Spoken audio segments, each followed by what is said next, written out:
But we kept quite good.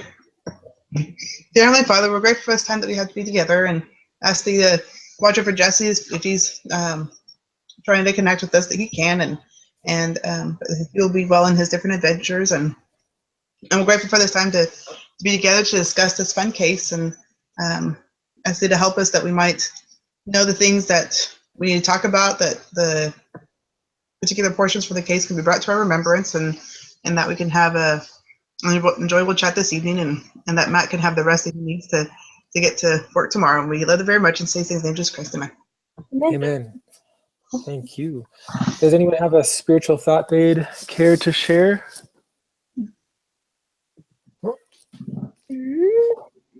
I have something. All right. So I was looking through Facebook and Instagram today, as I normally do, but I came across this little, like, I don't know, maybe like a graphic design or something, but it was a really cute saying, and it was like, let me pull it up really quick, but it was talking about how there's no accidents. It says, when it is all finished, you will discover it was never random. And so, I don't know, I just like, that like hit me, because I was like, oh man, you know, like God really is, you know, like everything is just results back to what God had in store. And like, even the small things that happen, you know, I don't know, they're there to influence us and like make us grow and stronger. And I don't know, I just thought that was really cool. Like, I was like, that's so true. Like, there are no accidents, and it wasn't random, you know, like whatever it might be. I just thought that was really cool. A little reminder. That's a good Cool. reminder. Thanks, Becca. Yeah. Yeah, thanks, Becca. It's a good reminder. All right. So what grade would you guys give Morgan for how he pursued Skyhook?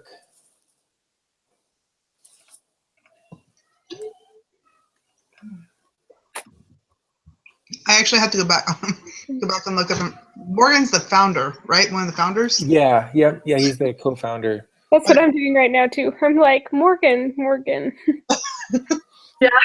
I promise I read the case. Ted Morgan. Oh. Yeah. They just always called him No, Ted. Yeah.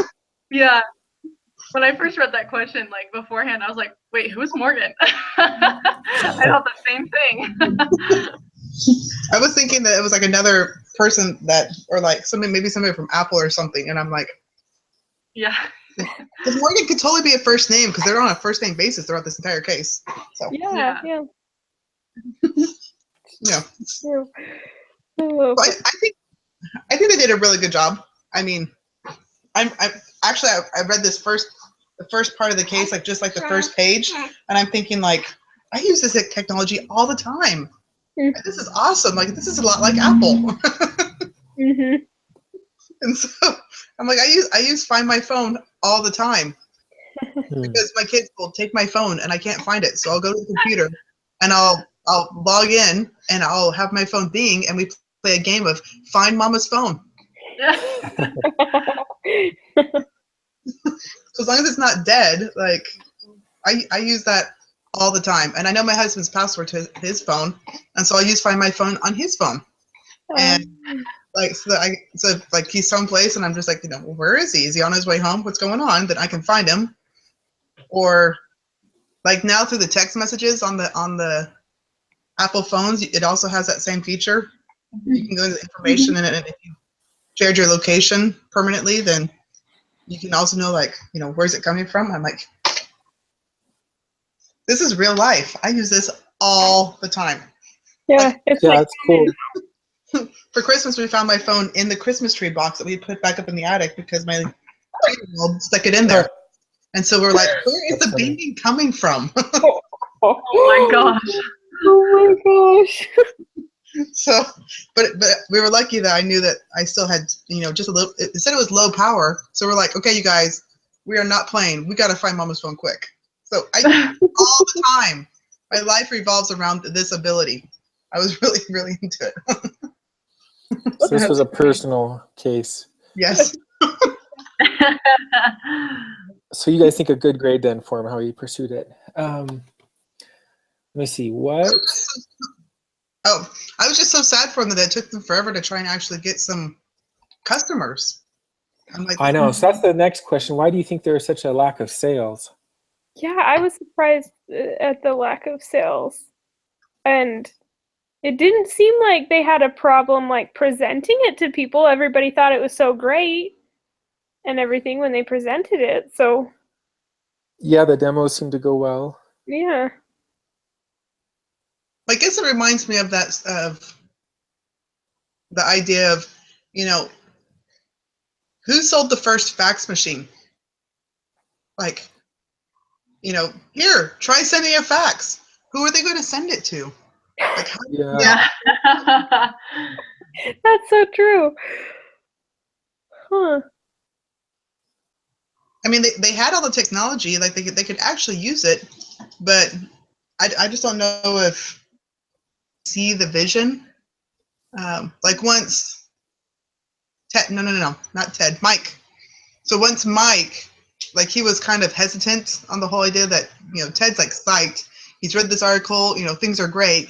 And Mike's like, I don't know. But then he starts thinking about it and he's like, computers could use this. All these devices could use this. We could use this for tracking photos and like all these other things. Like, there's a whole paragraph of all these different things he came up with that they can use it for. And you just go, how do you not see the vision? Like, how can you not use this in your company? Yeah. You're already Yeah. doing the work. They weren't on the same level yet, all these companies.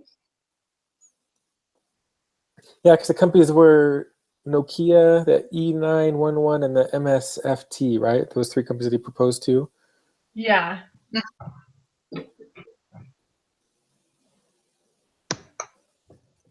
So what do you guys think? So it talks about in the case, so what do you guys think about the proposed deals and the outcomes from those three companies? What were their lessons learned between those three? So is MSFT Microsoft? Yeah, it must be. Yeah. I don't know what's E911? Oh, is that the emergency? Oh, that Yeah. makes sense. Yeah, E911, E911. Retarded. Let's see.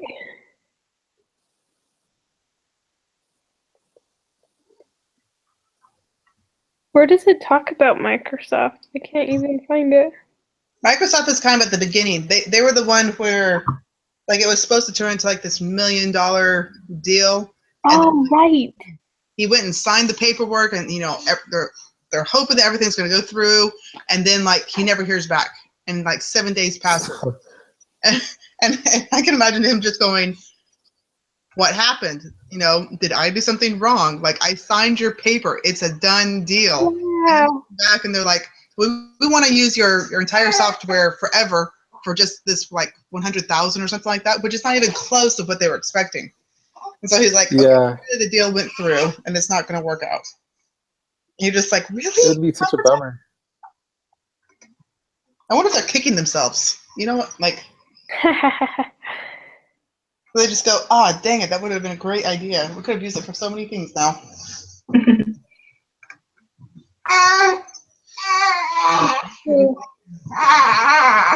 And then the So that one, it seems like they kind of jumped the gun, right? Like they kind of counted their hens before their eggs hatched, or what? I can't think of that saying.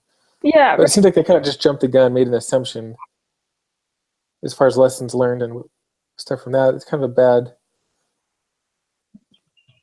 business thing, I think. Yeah, that was a bummer. And this was Ted's first time being CEO also. I mean, trying to get everything to Oh, go. So I mean, that's true. he didn't have a whole lot of experience being CEO and trying to manage everything, but like Matt, no, Mike, Mike Morgan. yeah, Mike was the one that was the sales guy, right? He did really well with sales. I know he did with Apple. I guess they both had sales experience. Let's see here. So how about the other two, the emergency one and Nokia? Do you guys think there are any lessons learned from those negotiations?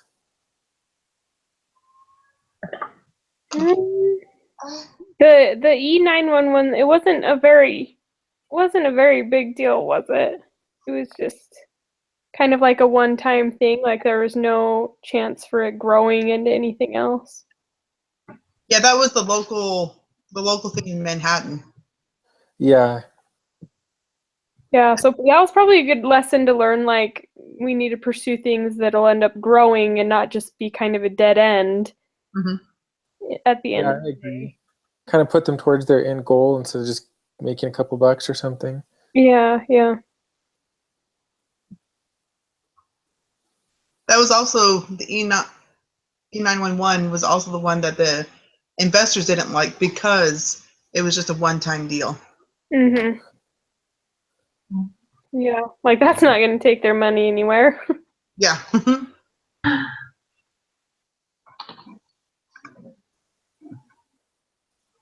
But I think they were just trying to get any customers at that point still. Yeah, they're kind of scrambling at that point. Yeah, it seems like they struggled for having cool technology. Yeah.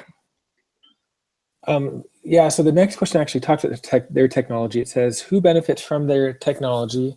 What problem does it solve? And who has this problem? Do decision makers in the companies feel the pain that this solution solves? That's probably the key, right? Is making sure that people are actually buying it, understand like the pain that it's solving. And that's probably part of the problem in the beginning is they didn't quite feel that pain yet. They weren't like necessarily like actively searching for it. Like it was it Microsoft who only had like 15 people out of their whole entire company working on location services. Yep. And kind of like what you said, Christina. Oh, go ahead, Becca. Sorry. Oh, no. Oh, sorry. I was just going to say it wasn't like a pressing issue for them. And smartphones were still pretty new then too, you know? So kind of like what you were saying, Christina, like using it to search for your phone and stuff like that. People don't even know what they're missing out on yet, probably, you know? Well, I had this conversation with my husband because I was trying to think back because we were married in 2008 and like, let's see here. Okay. We had my daughter in 10. So in 2009, he was working at a company where everybody at that company used Macs. Like everybody had a Mac computer. The CEO they all had iPhones. And so like, it was totally like Apple infatuation at that company. And so, but my husband just had like a regular flip phone, like no big deal. Like we just texted. He didn't search on the internet for anything, but we kept looking at all these Apple products and we kept hearing about how cool Apple was. And so like we went over and they didn't even have an Apple store in my area. Now they have an Apple store, but so it ended up going to AT&T because again, at the time, AT&T had the agreement. And so we went and started looking at it and talking about different things and what actually ended up getting us sold on it was a contraction timer because we were expecting our first. And okay, well, there's an app for that. We'll get it. And so I was asking him, were you able to locate your phone on there at the time? Like, was that feature even available? And it was available through Apple, but it was like a separate paid service where they would go and have to like install a chip in like your phone or your computer or something. And so it was a paid service. This is in 2009. And I'm like, so they had that technology in 2009, but it wasn't like ingrained into their products yet. And I think he had an iPhone 3G. I think it's what it was, or iPhone, I don't know. Yeah, I think they called it the 3G is the one that he ended up getting. And in 2007 was whenever they said that they had actually just barely released the iPhone for the very first time. And so people were just, they didn't understand the coolness factor of all this and like really how huge it was going to grow. Because I'm pretty sure they were still thinking, well, what I have is good enough. Like we're really happy with what we have. I mean, people still at the time probably of the iPhone arguing about, is a BlackBerry a better option or is the iPhone a better option? And so they're constantly back and forth between BlackBerries, and now nobody knows what a BlackBerry really is anymore. So it's true. Well, so I just don't think they saw it. But then, like, whenever I was reading that first portion of what Steve Jobs was saying is, he kind of goes out and he like seeks for the coolness and like seeks for all the like the innovative stuff that they have out there, and then try and figure out, how can we use that to our benefit, or how can we use that with our products. And so that may be why he was one of the first big people to come over and be like, yes, we see your vision, we want to work with you. So, which I don't even know when they actually got that, the find my phone feature, because it wasn't on his first phone, the 3. I think it wasn't until they actually had like the iPhone 4 was actually when they came out with the Find My Phone feature that was integrated into the phone. Sounds right. Yeah, because that's whenever they had Siri also. So. Oh yeah, I remember that. So what do you guys think? So which option strategy, or so we're supposed to vote on which strategy options we favor. They had those 3 options, right, as far as increasing their sales, and one was local ads. The second was to sell the company, or the third was to basically stick with it and persevere. So what was yours, Christina? What would you vote for of those? Well, just because I was really excited about the whole concept, I was like, keep going, guys. But that's more hindsight. Yeah. True. but I was trying to think about, if I'm in their situation and I'm just flustered on why isn't this working out? It's such a really good deal. Why isn't it working out? Like, I don't know. I mean, I still think I'd try to see it through, just because they haven't really gotten any real customers yet. So, I mean, if they don't have any customers to serve, they can't really see if their product's really worth anything. So Yeah. I think I probably would have still had the thought of, we need to at least get some customers to see if we're going to bomb. And if we're just going to bomb, then maybe we should just sell the company. But they hadn't bombed yet. Everybody still liked it. Nobody was jumping on board for some reason. Yeah. Yeah. So you say preserve or persevere, I mean. How about you, Katie? I agree with Christina. I think they should persevere. Hindsight. But I think too that if Steve Jobs himself was like personally contacted them, then they're obviously he sees something, and so if we don't have hindsight, it might be worth it to see where it goes, and and maybe gain a few customers, and like Christina said, if it bombs, then be like, okay, this really isn't going anywhere. But I just felt like the people, they weren't quite on board yet, and so just if they just kept at it a little bit longer, everybody else could catch up. So. Yeah. How about you, Becca? Yeah, I would agree with both of them. I think persevere. Like it mentioned in the case about how people were like jumping on board to like do what was it called when they were like going around in their cars? The tracking? Yeah, the tracking. They were like paying them like $15 an hour, and people were like, well, yeah, sure, I'll use my car and my gas and my mileage, like. Mm-hmm. So I mean, like, I think people were really on board to like help them do it and like, that kind of thing. But yeah, I don't know. I think they invested a lot. Like it was mentioning earlier that like, I can't remember, it was Tom or Mike or Ted, I mean, either one, I can't remember which one it was, but they were mentioning about his kids, about how they like social services got in contact with them because they're like, are your children eating? Like, because we just saw your money, but you don't have a lot, So I think that they've invested a lot of like money and time into it. I think they, shouldn't just give up, I don't know, they've come so far. Yeah, I agree. I think we're all on the same page with them persevering. So let me see. Discuss how.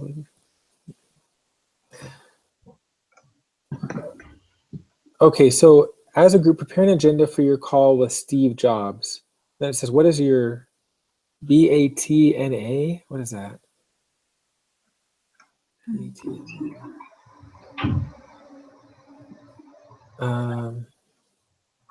I'll try to look that up. So what are Jobs' interests?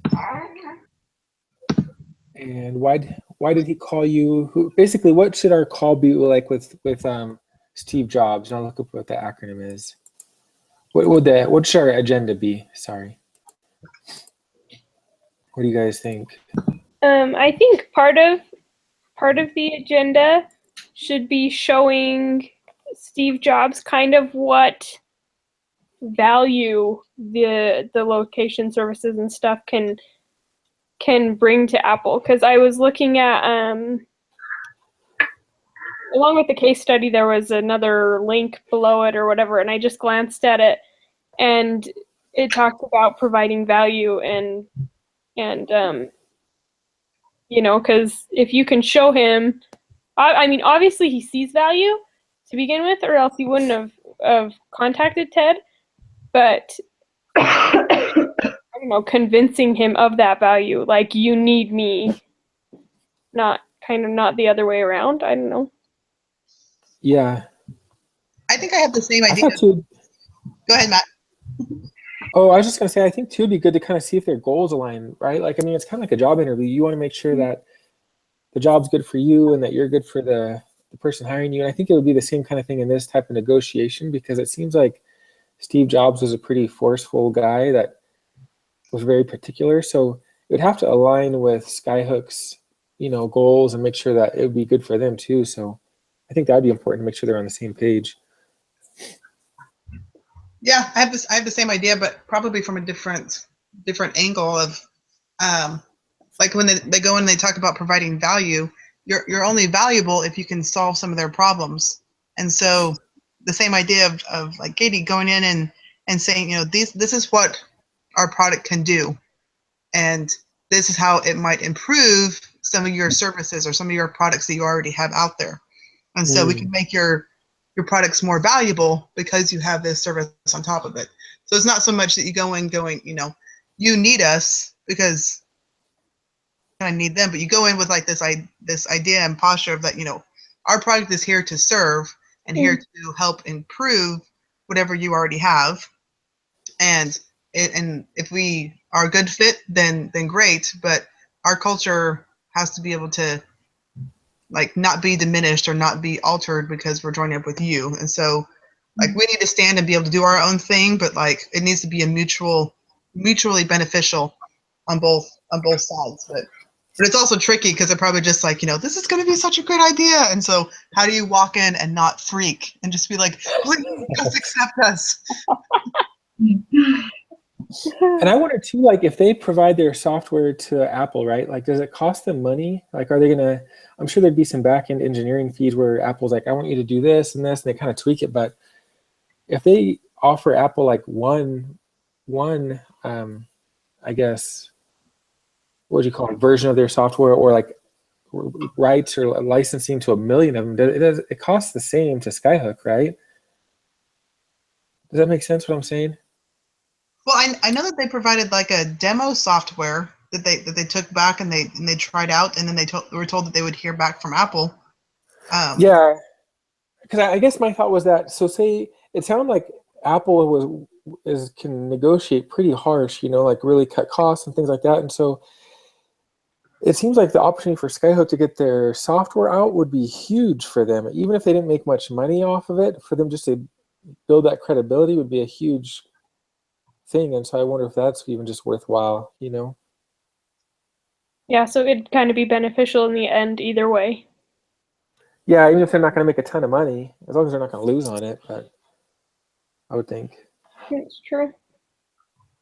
Well, yeah, I mean, if you get out with a company that has a perception, like kind of how we were talking about with Cloudflare, how they were going and they were supporting the prostitution rings or whatever. Yeah. But what image does that give them? The same thing here. If they're able to join up with Apple, and if Apple's seen as a company that their CEO is very particular and very anal attentive to like every detail and making sure that it is like super tip top, nothing leaves, and this is like the super best, whatever, because that's what they were talking about with Steve. And so if they have been able to join up with Apple, then they're automatically perceived as a company that is like tip top, doing the very best that they can. I mean, they're already seen as like a high quality company. They've already been evaluated by the crazy guy. Yeah. So what if Steve Jobs came and said that he wanted Skyhook to pay for that deal? What do you guys think? Okay, say that again. So what if Steve Jobs' proposal was that Skyhook pays, like they pay Apple for Apple to be able to have their software used with Apple products?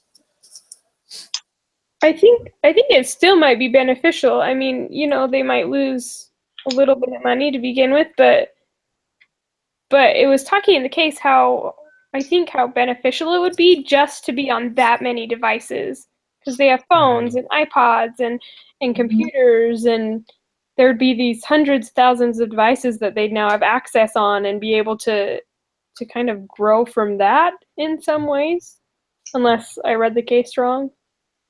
No, you're right.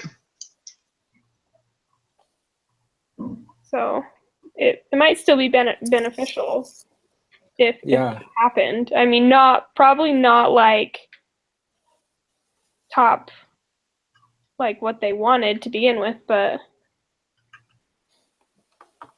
I'd probably be concerned from a financial standpoint, just because, I mean, not having much revenue and then now having to pay.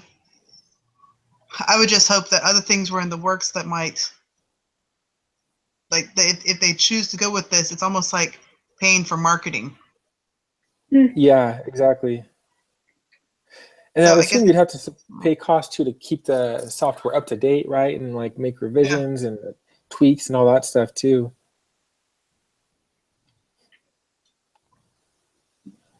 So I looked up that acronym, that BATNA. It says it's a term coined. It stands for Best Alternative to a Negotiated Agreement. Oh, okay. So it says, what is your best alternative to a negotiated agreement? If that makes sense to you guys. It's not making sense to me right now. So like if they can't get their top pick of what they want. Yeah, I guess so. Yeah, that makes sense. Their best alternative. if they couldn't come to agreement on, how much, should Skyhook pay or should Apple pay, then maybe the best alternative would be a partnership. In which way? I don't know, some sort of partnership between the two companies, but I don't know. Huh. Like I giving wonder if they could, some access. yeah. Or I wonder if they could generate or identify any revenues that come off the Skyhook, and maybe have like some kind of profit sharing off that or something, even if it's just a small percentage. So I'm trying to think how it would be beneficial on both sides, because if Apple lets them come on, then it's all sorts of benefit for Skyhook. But then Apple gets to promote that their products can do a certain thing. Would maybe enhance Apple's phone, right? Having like that added feature, kind of like how you're saying you use it to find your phone and stuff like that. Maybe it would just make their product better. And in return, Skyhook could kind of get their name out there.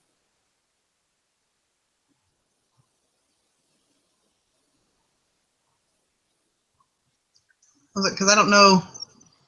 I'm thinking at this time, Apple isn't hurting for money. And so it really is more of just adding features to their products. So it would benefit them, but then it would also benefit Skyhook because they're on all these features now. Mm-hmm.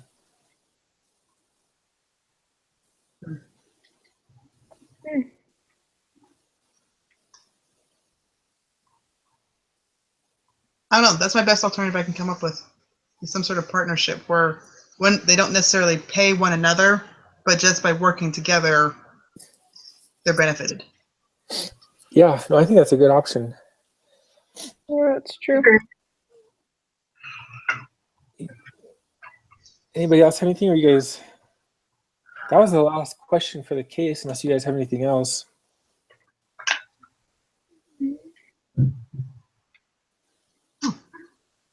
All right.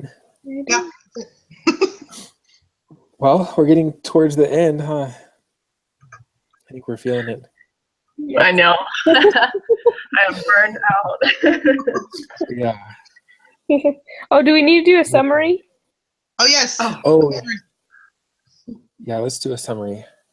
Good timing. I will stop the broadcast. Okay, so I'll do the summary. Let's see. So for our summary, we summarize that there's a lot for Skyhook to benefit from working with Apple as far as getting their name out and building credibility, and that an alternative would be to develop some sort of partnership with Apple if they couldn't come to a concrete negotiation. Let's see. What else did we discuss? We thought that the technology. Customers. Oh, go ahead, Christina. Oh, well, why it was so hard to get customers was one of them. What about it? I can't remember. No, that was one of the questions that we talked about. Was like, why did they have such difficulty getting customers in the first place? Oh yeah, did we come up with an answer? Oh yeah, because like people weren't quite on the same level as them yet. Oh, that's right. Yeah. Sorry. Yeah, and then also that people weren't aware of kind of what they're missing yet with the software and the benefits that it had yet. And so if they were able to get that out and let people see kind of what their technology offered, we think that it also increased their sales too. And I think that's it. That just might be the way it is when you have like an innovative product. People don't know what they don't know. They don't know what they're missing. Yeah. Yeah. I agree. All right. Well, thanks, guys. All right. Thank you.